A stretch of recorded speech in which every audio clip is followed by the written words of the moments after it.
नमस्कार दोस्तों। जीवन पथिक के इस अंक में आप सभी का स्वागत है। मित्रों, आपने पिछले दो अंकों में सुना होगा कि हम बात कर रहे थे सिर्फ अपनी नहीं, आपकी भी, यानी आप सबकी। हम सब के इसलिए हम कह रहे हैं कि हम किसी विषय पर नहीं बात कर रहे थे, हम अपने ऊपर यानी अपनी फिजिकल बॉडी पर बात कर रहे थे। और वो हमारे लिए कितनी महत्वपूर्ण है, उसका कितना सिग्निफिकेंस है, ये हमें बता रहे थे वाराणसी से जुड़ने वाले हमारे विद्वान डॉक्टर गौतम चैटर्जी। तो डॉक्टर गौतम चैटर्जी आज भी इस अंक में हमारे साथ हैं, हमेशा की तरह। तो आइए सबसे पहले हम अपने विद्वान का स्वागत करें। गौतम जी, इस अंक में आपका स्वागत है, अभिनंदन है। धन्यवाद मेनका जी। अभिनंदन। नमस्ते। सभी को नमस्कार। गौतम जी, पिछले दो अंकों से हम सिग्निफिकेंस ऑफ ह्यूमन बॉडी पे बात कर रहे हैं। पिछले अंक में आपने बहुत अच्छी एक बात कही थी। आपने अपने व्हाट्सएप का जो स्टेटस डाला है उसको कोट किया था, क्योंकि मैंने प्रश्न ही आपसे ऐसा किया था कि आपके जीवन में भी बहुत सारे फीमेल्स आई होंगी, महिलाएं आई होंगी, और उनको ऐसा लगा होगा कि आप उनके प्रति आकर्षित हैं, या आपको कभी ऐसा उनके प्रति आकर्षण लगा, यानी देह के प्रति। तो एक बहुत अच्छी बात आपने कही। मैं चाहूंगी कि उस सेंटेंस के साथ आप इस एपिसोड को आरंभ करें कि हमें ह्यूमन फॉर्म की क्यों जरूरत पड़ती है। वो मैंने प्रश्न आपसे जरूर किया था कि ह्यूमन फॉर्म नहीं रहेगा तो हम अपने लव को कैसे एक्सप्रेस करेंगे। बच्चे को हम हग करते हैं, किस करते हैं, प्यार करते हैं, तब बच्चा समझता है कि हाँ, माँ मुझे प्यार कर रही है। या लवर बिलवड किसी की भी बात करें तो लव को एक्सप्रेस करने के लिए फिजिकल फॉर्म जरूरी है। और पर आपने अपने व्हाट्सएप स्टेटस को जो पोस्ट किया, मैं चाहती हूँ उसके साथ आप इस एपिसोड को आरंभ करें। व्हाट्सएप स्टेटस पे मैंने ये लिखा है कि जब मैं तुम्हें देखता हूँ तो मैं अपने आप को देखता हूँ तुम्हारे रूप के साथ। ये लिखा है। अब है कि आपने अभी कहा आज की भूमिका में कि हमें देह की आवश्यकता क्यों होती है। तो इस वाक्य की गहराई में उतरे तो ये कह सकते हैं कि कोई अदृश्य सत्ता है जो अपने आप को व्यक्त करना चाहता है, जिसके लिए उसे रूप चाहिए। मैंने अदृश्य को दृश्य चाहिए, अरूप को रूप चाहिए। अब यहाँ पर अरूप के दो स्तर हैं, एक सीमित है, एक असीमित है। सीमित है ईगो या माइंड। तो माइंड अपने आप को व्यक्त करने के लिए अपना ही एक फॉर्म लेता है, देह, शरीर।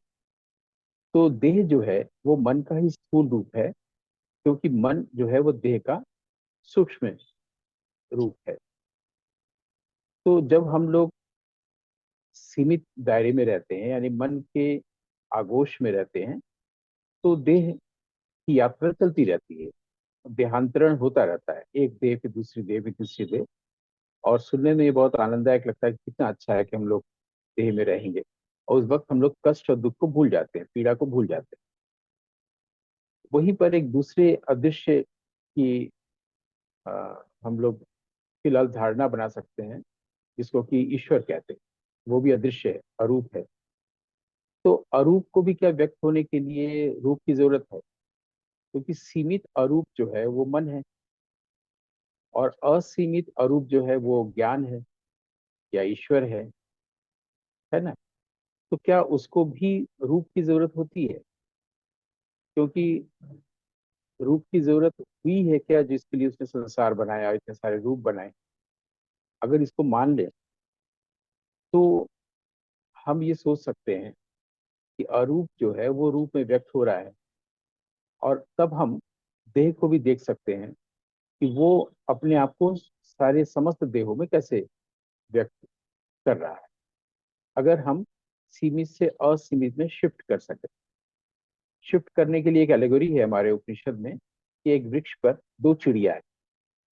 एक चिड़िया ऊपर की डाल पर बैठी है, एक चिड़िया नीचे की डाल पर बैठी है। बहुत प्रसिद्ध है, ये एलेगोरी है या एनालॉजी है। तो जो नीचे वाली डाल पर बैठी चिड़िया है, वो जितने भी तरह के फल उस वृक्ष पर होते हैं वो उसको चखती है।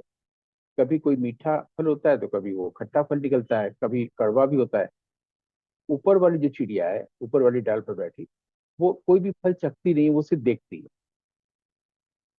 तो ये इसी तरह से कहा गया कि वो वृक्ष जो है, हमारी देह जो एक वृक्ष है, और हम लोग जब सीमित स्तर पर रहते हैं, मन के स्तर पर रहते हैं, तो हम लोग तरह तरह के अनुभव चखते हैं, सुख और दुख का। लेकिन हम लोग को इस चिड़िया से उस चिड़िया तक, यानी इस डाल से उस डाल तक अगर हम शिफ्ट कर जाएं और सिर्फ देखें और चखें ना अनुभवों को, तो वो मुक्ति है। ऐसा कहा गया ये उपनिषद में।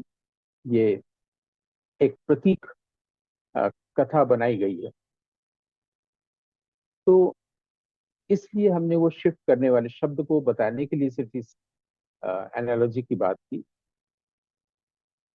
जहां तक पिछली बार हम लोग देह पर बात करते हुए 2 अंकों के बाद ये तीसरा अंक लेकर चल रहे हैं, और उम्मीद है शायद 3 अंकों में ये पूरा हो जाएगा, बात पूरी हो जाएगी।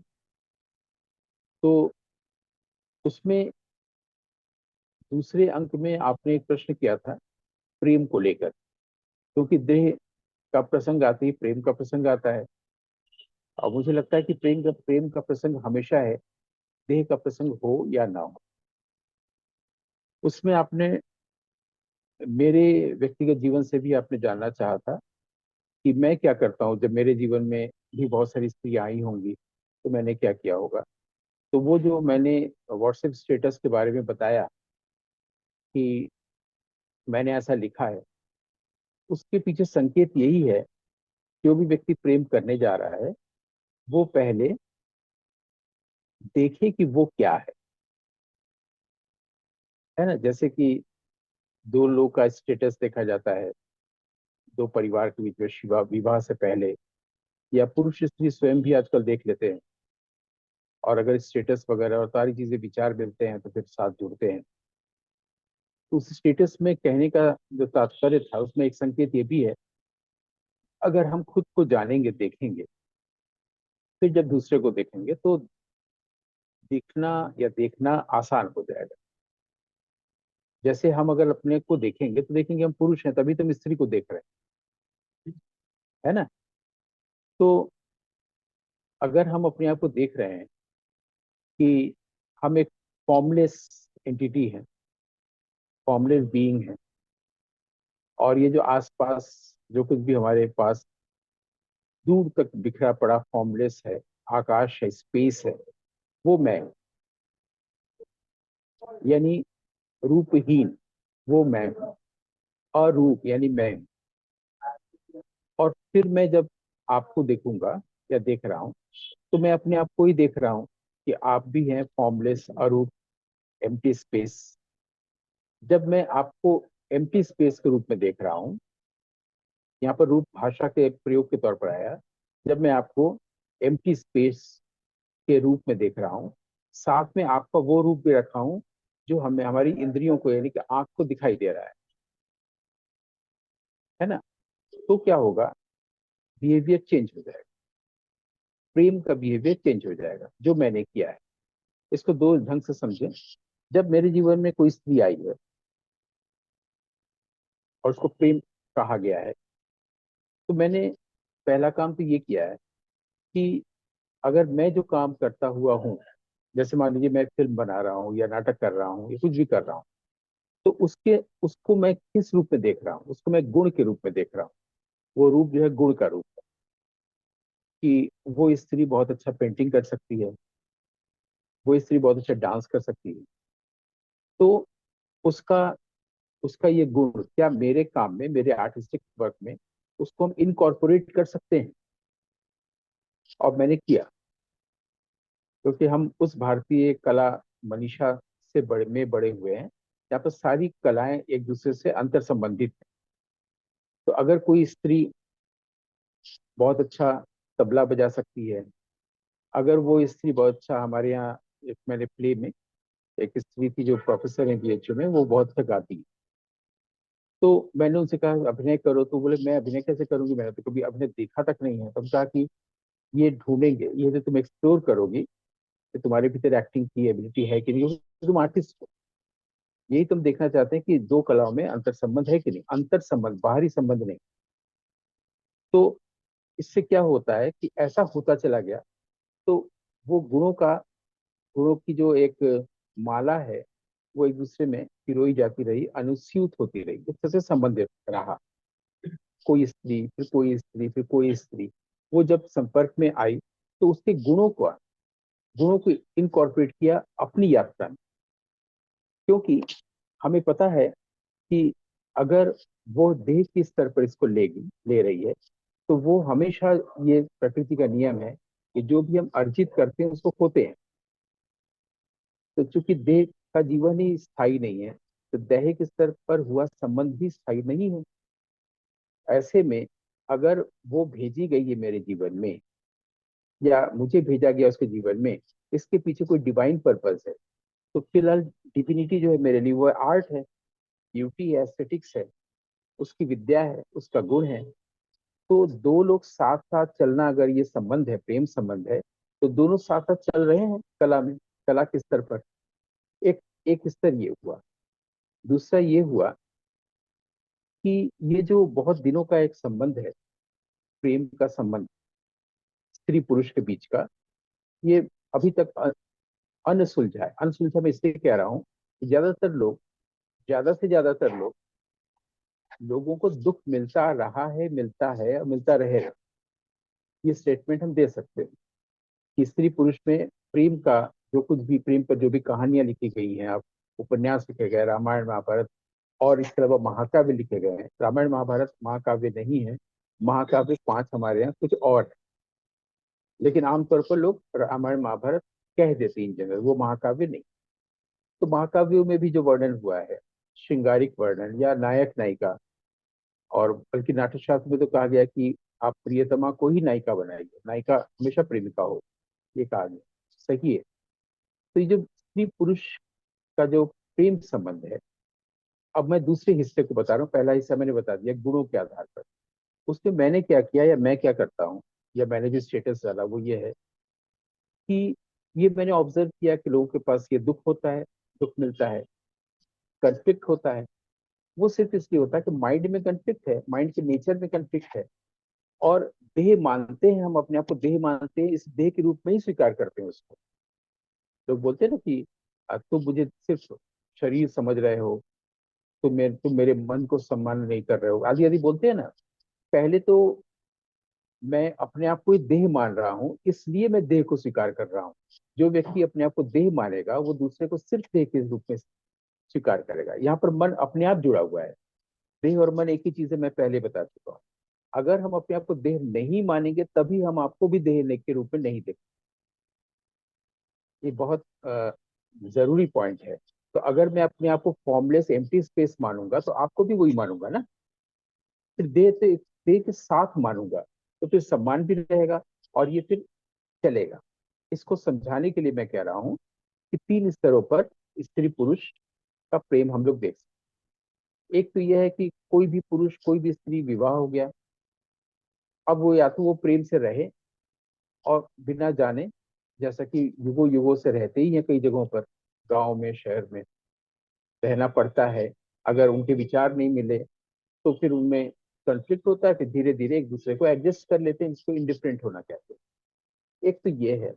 दूसरा है कि प्रेम, एक पुरुष एक स्त्री आकर्षित होते हैं सिर्फ देह के स्तर पर, जब वो देह मानते हैं और उनको दुख मिलता है। और ये पूरे विश्व इतिहास, विश्व काव्य वाङ्मय, सारे जगहों पर मिला है, सबको दुख मिलता रहा है। इसको इसको बताने की जरूरत नहीं, क्योंकि यही एकमात्र घटना है जो हर पुरुष हर स्त्री के साथ। तीसरी एक और स्थिति होती है प्रेम के लिए। एक पुरुष एक स्त्री दोनों में मिलना होता है, और अचानक उनमें एक दोस्ती डेवलप हो जाती है। ये भी वो करते नहीं है, दोस्त बनते नहीं है, दोस्ती हो जाती है। दोस्ती इसलिए होती है कि बाद में पता चलता है दोनों में काफी कुछ सिमिलरिटीज है,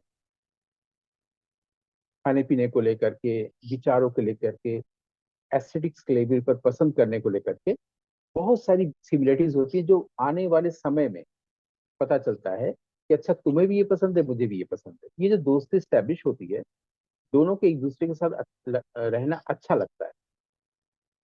लोग बहुत आसानी से बोल देते हैं कि मित्रवत रहेंगे और उसमें बाकी चीजें नहीं रहेंगी, लेकिन ऐसा वो लोग जीते नहीं। ये मैं तीसरा उदाहरण दे रहा हूँ जिसको मुझे सर्वश्रेष्ठ लगता है। स्त्री पुरुष में जब मित्रता हो जाती है और ये टिकाऊ होता है, इसमें दैहिक संबंध के लिए कोई संभावना नहीं रहती है, आप चाहे तो बनाइए या नहीं बनाइए। यहाँ पर यह है कि 10 साल बाद अगर मिलेंगे, 10 साल तक नहीं मिले, तो बीच में किसी को अंदर कोई बेचैनी नहीं रहती। अगर ख्याल आया तो कॉल करके बात कर लिया, इसमें कहीं कोई परेशानी नहीं रहती। 10 साल बाद जब मिले तो 4 घंटा दिल खोल के बात कर रहे हैं। तो ये इतना स्वस्थ और इतना प्यारा संबंध है, ये प्रेम संबंध है, क्योंकि वहां पर प्रेम है तभी तो वो चल रहा है। लेकिन उसको लोग मित्रता का कहते हैं। मैं कहता हूँ मित्रता का जो संबंध होता है, स्त्री पुरुष का संबंध, जहाँ कोई परेशानी नहीं होती, जहाँ दूसरे के लिए पहला या पहले के लिए दूसरा हमेशा हेल्प करने को तैयार रहता है, और हेल्प करे ना करे वो हमेशा हेल्प होता रहता है, केयर करते रहते हैं, और हमेशा दोनों को अच्छा लग रहा होता है, कभी कोई कंफ्लिक्ट नहीं होता। ये जो अच्छा लगना निभ रहा है पुरुष स्त्री बीच में, ये प्रेम संबंध है। वो प्रेम संबंध है ही नहीं जिसको मान के युगों युगों से लोग दुख जीते आ रहे हैं, ये सारी कहानी कविताएं लिखी गई, वो है ही नहीं मेरी निगाह में। अगर देह के स्तर पर भी देखें तो ये 3 कैटेगरी हमने बनाई। एक पति पत्नी का, एक प्रेमी प्रेमिका का जो बाद में पति पत्नी भी बनते हैं, और तीसरा मैत्री संबंध। मेरे लिए सर्वश्रेष्ठ है। मैं इसको मैत्री संबंध नहीं कह रहा हूँ, मैं इसको प्रेम संबंध कह रहा हूँ, जो कि कृष्ण और राधा के बीच में है, जिसके लिए सखा शब्द का प्रयोग हमारे पौराणिक भाषा में कहा गया है, आख्यान की भाषा में। ये यही प्रेम संबंध है। ये तो अब प्रेम के स्तर पर चीजों को आप क्लियर कर दिया कि मैंने कैसी स्त्रियों को लिया अपने जीवन में, या स्त्री को लिया, और मैं कैसे देखता हूँ, और मेरा देखना कैसे सभी के लिए उपयोगी हो सकता है। अब जहां तक पूरे पूरे विषय को अगर एक निकष तक लाना है, तो वो ये है कि हम पहले ही बता चुके हैं, अभी फिर दोहरा दे रहे हैं।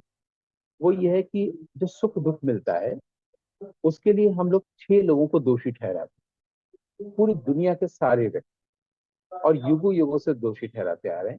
पहला, दूसरे इंसान को। जाहिर है प्रेम का संबंध होगा तो पुरुष स्त्री को कहेगा, स्त्री पुरुष को कहेगा, उस पर आरोप आरोप लगाएगा। तो दूसरे को हम लोग दोषी ठहराते हैं अपने सुख दुख के लिए, ठीक है। उसका देवताओं को दोषी ठहराते हैं, ठीक है। उसके बाद हम लोग अपनी आत्मा को दोषी ठहराते हैं। उसके बाद चौथा, हम लोग ग्रहों को दोषी ठहराते हैं। उसके बाद आता है पांचवा, हम लोग कर्म को दोषी ठहराते हैं, अपने कर्मों के कारण ऐसा हुआ है ना। और फिर छठा, हम लोग काल को दोषी ठहराते हैं, वक्त को, समय को। सातवां, किसी को आज तक किसी इंसान ने दोषी नहीं ठहराया। इन 6 में से किसी को दोषी ठहराते रहते हैं हम लोग। लेकिन अगर आप इसके आगे बढ़िए तो देखिएगा, इन 6 का हमारे भीतर जो अवेयरनेस है, सेल्फ है, उससे कोई लेना देना ही नहीं। ये सबका प्रभाव सिर्फ देह पर पड़ता है। बच्चे का जन्म होता है इसलिए ग्रह नक्षत्र का प्रभाव शुरू होता है। अगर वो बॉडी ना हो तो उसका कोई प्रभाव ही नहीं होगा। किसका प्रभाव होगा? नहीं, आपने मैं कहा, जो सेल्फ हूँ, जो क्या मैं ये जानना चाह रही थी, आपने कहा कि 6 लोगों को दोषी ठहराते हैं, तो उसमें छह देवताओं तत्वों को, 6 तत्वों को, तो 6 तत्वों में हाँ, देवताओं को कैसे कोई दोषी ठहराएगा, या आत्मा को कैसे ठहराएगा? एक्चुअली हाँ, ये थोड़ा सा लगता है भाषा में कि थोड़ा सा अनुपयुक्त, लेकिन अनुपयुक्त है नहीं। एक्चुअली जो हमारी इंद्रियां हैं, उसी का जो अधिकार जो होता है वो देवता कहलाता है। और हम लोग देखते हैं कि वो देवता जो है आजकल कुपित है मेरे ऊपर। लोग बोलते हैं ना, इंद्र देवता कुपित है, बारिश नहीं हो रही है। ये सब बातें, वाक्य बनता रहता है ना। तो कोई देवता कुपित है, कोई ऋषि मुनि कुपित होता है, दुर्वासा मुनि गुस्से में आ गए। तो ये जो देवता गुस्से में आ गए, शिव को गुस्सा आ गया, तांडव नृत्य करने लगे, ये सब मनुष्य की बनाई भाषा है ना। तो देवता कुपित भी होते हैं, और देवता रुष्ट होते हैं, और देवता प्रसन्न होते हैं, बोलते हैं ना। शनि तो शनि देवताओं को भी कई बार हम लोग दोषी ठहराते हैं। हाँ, शनि शनि देव का कुपित हो जाते हैं। तब शनि देवता बोलते ही हम लोग। इसमें भगवान बृहस्पति हमारे ऊपर, भगवान बृहस्पति के मंदिर में जाया करो, पूजा किया करो, शनि देवता के लिए ऐसा किया करो, बोलते हैं ना। अब हो गया आत्मा। इस यहाँ पर जो आत्मा है वो है कि जीवात्मा की बात। और एक वो आत्मा है जो हमारे भीतर शुद्ध चैतन्य आत्मा है, जो अप्रभावित रहता है हर दृष्टि में। वो चिड़िया जो सिर्फ साक्षी है। तो आत्मा कभी आत्मा को सुख या दुख देगा ही नहीं। आग कभी दूसरे आग को जलाती नहीं है। एक बर्फ दूसरे बर्फ को कभी ठंडा नहीं करती है। उसके स्वभाव में ही है ठंडा होना। ये आग का अपने आप स्वभाव है कि वो ताप होना। लेकिन आग को गर्मी नहीं लगती है, या बर्फ को ठंड नहीं लगती है कि देखो मुझे ठंड लग रही है, मुझे कमर दर्द है ना। इसलिए से आत्मा कभी आत्मा को नहीं करेगी। इससे जो वास्तविक आत्मा है वो हमेशा अप्रभावित रहती है। बाहर कुछ भी हो रहा होता है, वो दूसरी जो जीवात्मा है वो चखती रहती है, वो भी उसको देखता रहता है। आत्मा यहाँ पर देखता मैं इसलिए बोल रहा हूँ, संस्कृत साहित्य में आत्मा पुल्लिंग है और हिंदी में स्त्रीलिंग। तो मैं आत्मा को पुल्लिंग के रूप में प्रयोग करता हूँ। जब मैंने मेरा पहला नाटक नाटक प्रयोग मैंने किया था, जिसको आपने भी देखा था 91 में, प्ले लिखा था 90 में और 91 में किया था अपने अपने नेपथ्य। उसमें एक भूमिका आत्मा की भी थी। वो सिर्फ आवाज के रूप में था, वो वॉइस एक्टिंग थी। और सामने सिर्फ एक पुरुष एक स्त्री, है ना, आपने भी सुना। उस प्ले को करने के बाद बहुत सारे लोगों ने मुझे घेर लिया। मैंने नागरी नाटक मंडी में ही हुआ था। और हॉल के बाहर जो उसका प्रेमाइस है, उसमें बहुत सारे रंगकर्मियों ने घेरा, एक ही चीज पूछा कि आत्मा तो होती है, आपने पुरुष स्वर क्यों दिया है? वो स्वर मैंने अपना ही दिया। तो मैंने तब भी उनको यही कहा था कि ये आप, क्योंकि संस्कृत से हम लोग आते हैं, हिंदी में हम लोग आत्मा होती है बोलते हैं, लेकिन संस्कृत में ये पुल्लिंग है, इससे मैंने पुरुष स्वर दिया। ये मैंने 91 में भी कहा था, फरवरी का महीना था मुझे याद है। और आज भी वही बात बोल रहा हूँ, क्योंकि जो है वो है। संस्कृत व्याकरण के अनुसार ऐसा है, हिंदी के अनुसार ऐसा है, और मैथिली के अनुसार ऐसा है। ये सब चीजें हम लोग को जाननी चाहिए कि उसको कोई दूसरा बोल नहीं सकता कि नहीं ऐसा नहीं है। तो तब आप तथ्यात्मक रूप से बोल सकते हैं, तर्क कर सकते हैं। तर्क वही कर सकता है जिसके पास ज्ञान सुनिश्चित है, जो सत्य के साथ। जब आप सत्य की ओर से नहीं बोलेंगे तो आप तर्क में हमेशा हारेंगे। तब वो, और आप कुतर्क भी कर रहे हैं। लेकिन या तो आप सत्य के साथ हैं, ईश्वर के साथ हैं, या आप तथ्यों के साथ। तथ्य यह है कि उपनिषद के इस श्लोक में ऐसा कहा गया है, नाटकारिका में ऐसा कहा गया, ये तथ्य है ना। और या फिर तर्क के साथ रहें, या इससे और सुंदर है कि सत्य के साथ रहेगा, मतलब सत्वों के साथ रहें, जो फिर भाव की दुनिया है। तो मुझे लगता है कि मैंने इसको एक तरीके से समअप कर दिया इस तीसरे अंक में। वहां पर मैं ये बता रहा था कि ये छह कारण कभी भी मनुष्य के सुख दुख के कारण नहीं होते हैं। मनुष्य के सुख दुख के कारण सिर्फ मन होता है। और मन पर बोलने के लिए मैं तीन चार वाक्य बोलूंगा, जो शायद हमारे सुनने वालों के काम आएगा। वो ये है कि मन ही पूरा संसार रचता है। और मन के कारण ही इंसान को सुख दुख मिलता है, और किसी के कारण नहीं। कोई दूसरा व्यक्ति मुझे कभी दुख नहीं दे सकता, मेरा मन मुझे ही दुख देता है। और इस मन को ही कंट्रोल करने के लिए सारे शास्त्र हैं। जितने भी शास्त्र भारत में लिखे गए हैं, सबका एक ही उद्देश्य है, मन को संयत करना। कोई भी शास्त्र आप मुझे उदाहरण के रूप में देख लीजिए, या तो आप पहले ही मेरी बात मान लीजिए, क्योंकि अगर आप जानती हैं तो। नहीं तो कोई आदमी ये प्रश्न कर सकता है, नहीं वो शास्त्र तो नहीं है। मैं तो नाट्य शास्त्र की भी बात कर रहा हूँ। जितने शास्त्र लिखे गए, चाहे वो गणित से संबंधित हो, चाहे व्याकरण से संबंधित हो, उसका उद्देश्य एक ही है, मन को संयत करना। एक बहुत मोटा मोटा उदाहरण गीता का है या रामायण महाभारत का है। अब आगे का वाक्य ये है कि जो जिसका मन शांत, वो शास्त्रज्ञ है। उसने सारे शास्त्रों को पढ़ लिया।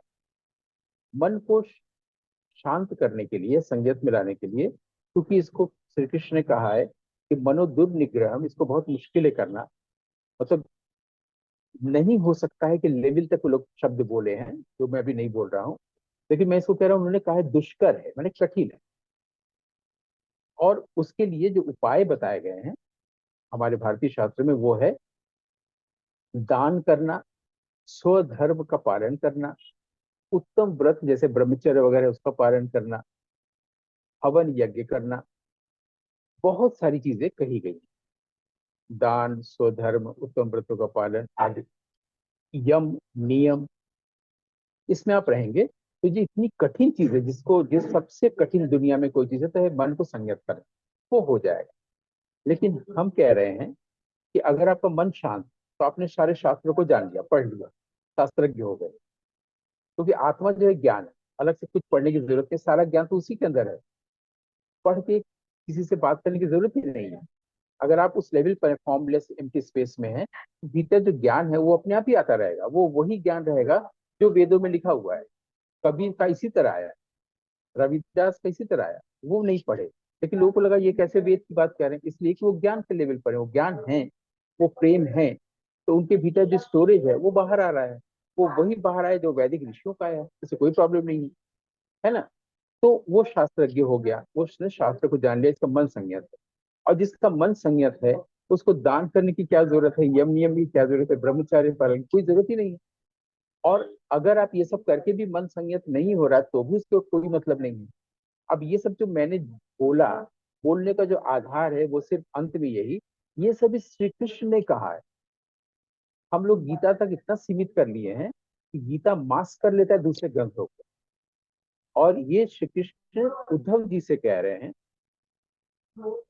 और ये कहाँ कह रहे हैं, श्रीमद् भागवत महापुराण के 11वें स्कंद के 23वें अध्याय में कह रहे हैं, जिसको भिक्षु गीत कहा गया है, जिसको आमतौर पर जो बाबा जी लोग होते हैं जो प्रवचन करते रहते हैं, युगो युगों से कर रहे हैं, खूब अखबारों में छपता है, लोग सारे हजारों की भीड़ सुनने जाती है, वो इसको स्किप कर जाते हैं, वो नहीं सुनाते। तो ये भिक्षु गीत जो अध्याय है, 23वां अध्याय, 11वां स्कंद, उसको पढ़ना चाहिए, जानना चाहिए, जिसमें ये सब बातें कही गई हैं। इस आधार पर मैंने कहा, प्लस मैंने जो जिया है, मैं जो जीता हूँ, उसके आधार पर मैंने वो सब कहा। देह के बारे में मेरी क्या राय है, किसी को भी कोई दुख, किसी को भी कोई मुझसे बुरा मान के मुझे गाली भी देता है, कुछ भी करता है, तो मैं शांत रहता हूँ, क्योंकि वो तो मुझे दुख दे ही नहीं सकता ना। कोई किसी को दुख नहीं दे सकता है, मेरा ही मन देगा, मन शांत रहता है, इससे मेरे मेरा देह भी शांत उस वक्त रहती है। ये सब बातें इसलिए की कि किसी के काम आ सके, लोक मंगल के लिए भी हो।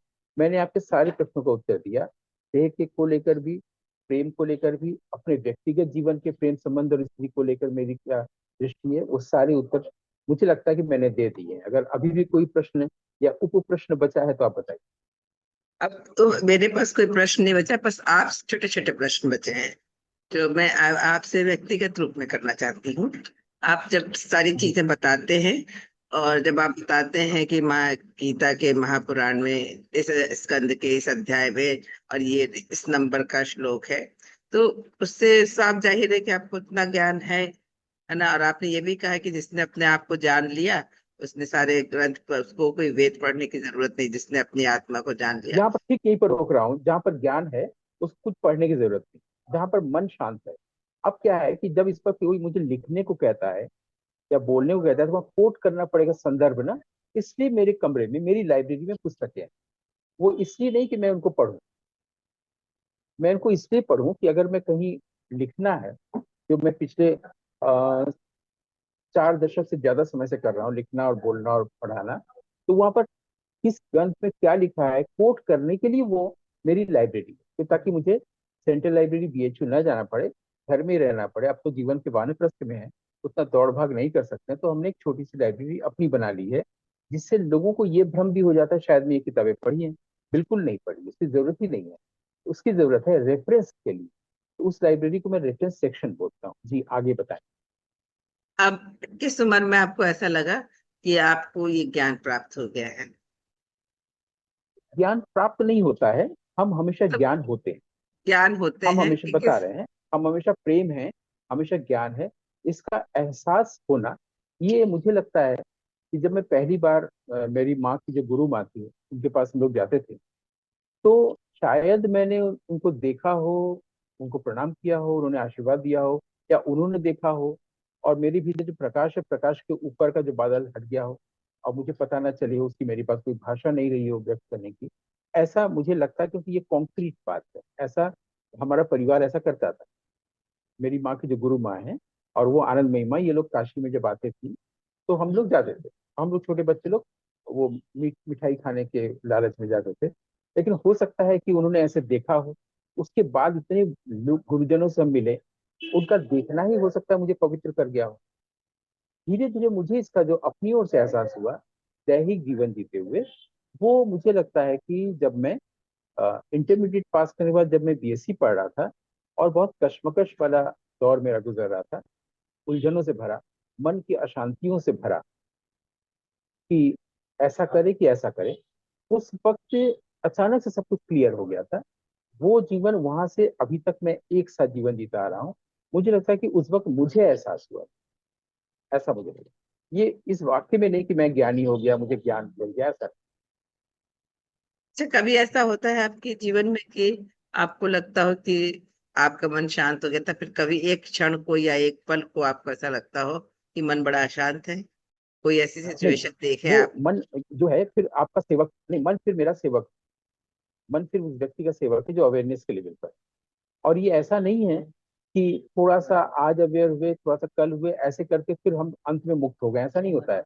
वो एक झलक से पूरा कमरा लाइट से भर जाता है, फिर अंधेरे का चांस नहीं रहता है। अच्छा, जैसे क्योंकि मैं आपके बारे में डायरेक्ट प्रश्न पूछ रही, मुझे आपके व्यक्तिगत जीवन में जिसको कहना चाहिए कि इंटरेस्ट आता है। बिल्कुल बिल्कुल बिल्कुल, जिस हाँ। तरीके से गौतम बुद्ध ने एक शव को जाते हुए देखा तो उनका मन बहुत द्रवित हो गया, वो बहुत परेशान हो गए कि ये क्यों, ऐसा क्यों होता है।